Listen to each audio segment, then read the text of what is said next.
So hi there, welcome to another episode of Fact Fiend Focus, and today we're talking about side characters or plot lines that should have been the entire fucking show. Also, yes, we're drinking in this one. Yay!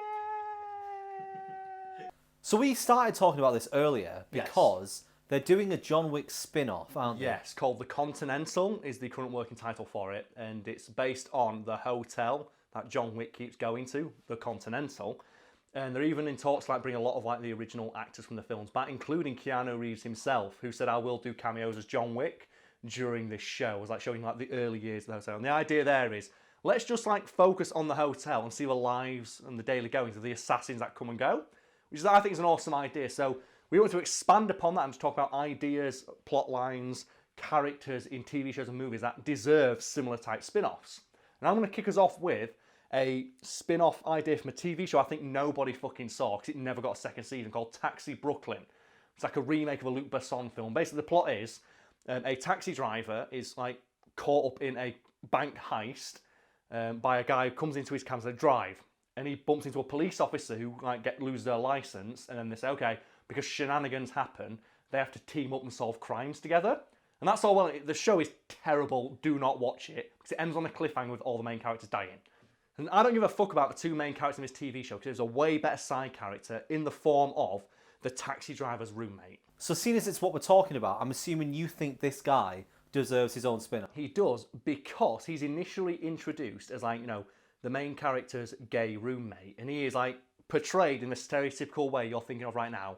Camp, overly flamboyant, like only interested in fashion. However, there is an episode where he's in it where the main character gets attacked by someone. He comes in and helps him and saves him from being like killed. And he's sat down on a couch and he says, just off the cuff, oh, the guy who attacked us, that was obviously military training. And another character asks him, how do you know what military like training and tactics look like? He says, oh, I did 3 tours of Iraq. And it's never mentioned again. And they continue to focus on this shit crime fighting duo of a taxi driver and like a police officer who can't drive, when you have, waiting in the wings, the gay Punisher. You have Punisher in high heels there, ready for his own fucking... I would watch that fucking show. Would you watch a show? Because when they said that, I went, okay, I want this guy to become the 3rd character in the show. I want it to become the breakout star. I want the 2nd season to be this guy leading this team. Because we've always said, you've done 3 tours of Iraq. This guy's a badass. And for you, Brad, and the people, I'm going to ask you a rhetorical question now. Would you watch a TV show about a flamboyant, openly gay man who fights crime in high heels, who is also an expert military tactician? That shit sounds like the best! I think even though the angle of taking it a bit further back and showing his tour in Afghanistan. Oh yeah, like, I think they wash over it by a guy going, so you were a soldier and then you come back and you dress like... And someone just goes, no, don't talk about it. Yeah. And I got pissed off. I want to know, how did a hardened soldier who was kicking all that ass overseas come back and turn into, like, you know, this hyper-camp, flamboyant gay man? I want to know what his story is. That guy's that's an interesting story. That's an amazing character arc. And I just want to see him fight crime. But imagine like a drama set in like, amongst the military. I want to be the Punisher. I want to be the Punisher in high heels. And the bit that annoys me is, like, after they establish this guy has got, like, he is a trained soldier. Do you know what happens to that character in the last episode of this show that never got a 2nd season? I'm guessing, seeing as you just said it, he gets killed off by... No, he gets stabbed in the gut by an overweight Italian man and left for dead outside of a busy airport. And the last shot of him is crawling into the airport to look for help as people walk past not noticing him. I'm like, that's how you're going to end the story of Gay Punisher? No. Not in my fucking book. So, Brad... In that vein, maybe think of a more popular movie, something people actually saw that's right for a spin-off that never happened. Well, I know one of the common ones in this is the opening of Wolverine Origins. Yeah. Because they show this montage of Wolverine and the Sabretooth. montage that should have been the entire movie. Yeah, going through all these wars, and you find yourself thinking, that would have been a much better Wolverine movie. The thing is, it wouldn't have been a better Wolverine movie, it would have been a Wolverine TV show. I will watch a TV show, because if people have not seen Wolverine Origins, the opening montage is Wolverine and Sabretooth fighting in every major war leading up to the Vietnam War. So they fight in the American Civil War, I think, World War I, World War II. And it's like, I would watch, like, you know, a series where every episode is Wolverine and Sabretooth in a different period of history. It could be Mr. Ben. It could be Mr. Ben with Wolverine. I want to see Wolverine's globe-trotting adventures. See, we know he goes fucking everywhere. We know he's lived for like 200 years. Like, people think, oh, make it like, you know, an action thriller. No, make it a kid's show. Make it an educational kid's show. It's like, so Wolverine and Sabretooth, where are we going to hear a story about next? Okay, I'm going to tell you a story of. Make it like Horrible Histories. So you want to turn Wolverine into season 1 of Doctor Who? No, the educational time travel. I want to turn Wolverine into Horrible Histories. And I want Wolverine showing us all the nitty-gritty of World War One. As he just stumbled around the battlefield, drunkenly stabbing people in the chest with his fist knives. As Sabretooth just growls witty one-liners at Just him. there going about all these poor soldiers suffering from trench foot. I don't need to worry about that. I can heal. The thing is, it's so, like, you could turn it into anything. You could turn it into like a drama. You could turn it into like, it could be an action show. It could be like, you know, educational. It could be a comedy. It could be for kids. You know, the possibilities are endless. And what do we get instead? Wolverine with dumb CGI claws punching a fire escape. Yeah, that's what I want. I don't want to see Wolverine and, like, you know, Sabretooth punching Nazis. No, I want to see Wolverine, like, fighting the Blob in a fist fight. And then Will.i.am comes in and dies. Yeah, that's great. Yeah, thanks. Thanks. I want to move with Will.i.am in it instead of World War II Wolverine. But sticking with the World War II theme, I'm going to say the Transformers. And apparently, like, as recently as like 3 days ago, so to date this video, the Bayformers are dead. It's like a representative from Paramount went, oh yeah, Bumblebee is the start of a new franchise. Oh. So like Michael Bay's Transformers are dead. But in the last night, I think they have like a throwaway scene where they show Transformers fighting during World War II. I think Anthony Hopkins said, oh yeah, during World War II the Transformers helped out, but they also fought against us. So in that universe, we have a movie that never got made and will now never get made of Nazi Decepticons getting curb stomped by Optimus Prime and his friends. And I want to see that movie because, like, what is Bumblebee, Brad, in, like, you know, the original comics? And the TV show? He's a Beetle. And who made the Volkswagen Beetle?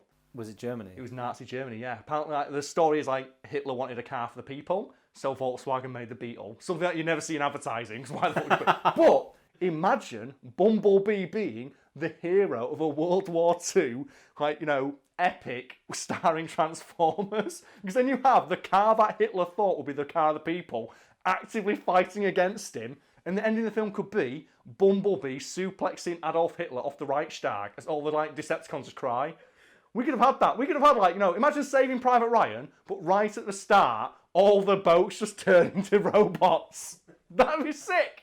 That would be pretty cool. I love how, like, the Transformers sort of initially stray from that line between reality and fiction, because we're not meant to know about them until that film. Well, I know, and there's you suplexing Hitler off a building.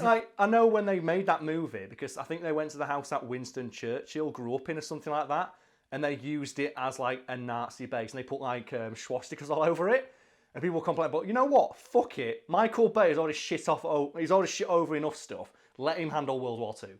Fuck it. Like, World War II. A time period when there were explosions. Well, you know what? Fuck it. Just let I want to see, like, you know what? Just unleash Michael Bay. Just let Michael Bay go Super Saiyan and just absolutely shit all over World War II and show him what World War II would do with Transformers involved. Because you know what? It would be a glorious clusterfuck of a movie. I love the Michael Bay explosion stereotype. I recently watched a video on YouTube which was an explosive expert examining films. Yeah. And they showed a clip from a Transformers film. Michael Bay's was always realistic, yeah. Yeah, no, they're not. Oh, they're not. The first thing he did was go, well, it's Michael Bay, so you got to expect it. The best thing is, though, do you know what Michael Bay cut his teeth in the industry doing? Making adverts. Do you know what his most famous advert is? The Got Milk one.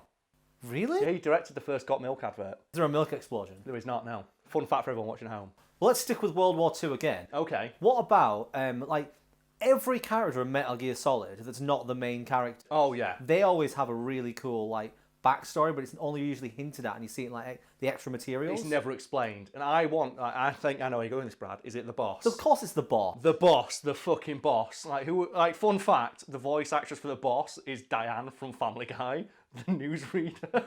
The female newsreader, which when pointed out, like, yeah, that's right. Is that the one who gets pushed off a cliff? Yeah, they kill her off. They kill off the boss. She gets killed off in everything she's in, but she just falls off things every time she's in stuff. Yeah, because I think her backstory is her and the Sorrow. She was the joy, he was the sorrow, And like the irony there is that the Sorrow's always seen with a smile on his face, and the boss never smiles. They fought in World War II, the Cobra unit, which includes a guy who has got like photosynthetic skin and can absorb the sun to replenish his own vitality. And I want to see the Sniper End in his prime, 360 no-scoping people during World War II while a parrot like just spits out one-liners. While the boss invents CQC on Nazis. Like I want to see the invention of CQC.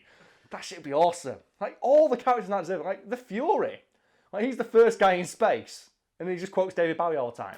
I want to see like crazy spaceman quoting David Bowie, seeing the curvature of the earth and going mental. What's the story behind the pain? The pain, he's covered in bees. But I mean, there's a reason though, No, right? he's just covered in bees. But the thing is though, imagine, like you get a World War II, like again, Saving Private Ryan, but instead of them all turning to robots, just bees fly out.